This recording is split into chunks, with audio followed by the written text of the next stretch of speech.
Comme une lueur d'espoir dans un ciel bien sombre ces derniers mois. C'était l'idée que les autorités souhaitaient faire passer hier soir lors de l'atterrissage de cet avion affrété par l'État.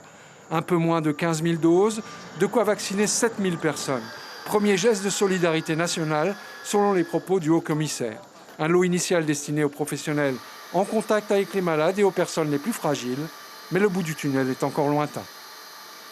Ce sont les personnes les plus fragiles qui doivent être vaccinées en priorité. On va devoir porter le masque encore un bon moment. Toutes les mesures que nous avons mises en place sont toujours d'application. La vaccination, c'est un dispositif qui va être progressif et ça signifie qu'il va falloir respecter, bien évidemment, les gestes barrières, toujours.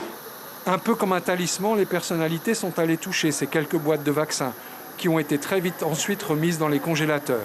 Le président du pays se dit persuadé que les classes populaires en particulier sont très demandeuses d'une vaccination. Ils veulent tous se faire vacciner parce que depuis 3 à 4 mois, ils sont enfermés chez eux, ils ont peur d'être atteints du Covid et aujourd'hui, ils sont, je vous assure maintenant, ils ont la conscience tranquille parce qu'ils vont se faire vacciner. Difficile d'avoir pour le moment des informations très précises sur le timing des premières vaccinations à Tahiti et Moorea.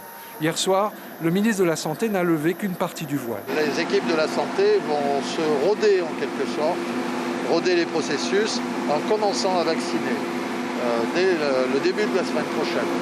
Et on peut dire que d'ici 8 jours, les postes de vaccination, les centres de vaccination qui sont prévus, Taravao notamment, l'hôpital, le kiosque Info Santé qui va être dédié à ça, et Maïna et Papara, qui seront tous les postes de vaccination, pourront fonctionner d'ici une dizaine de jours à plein.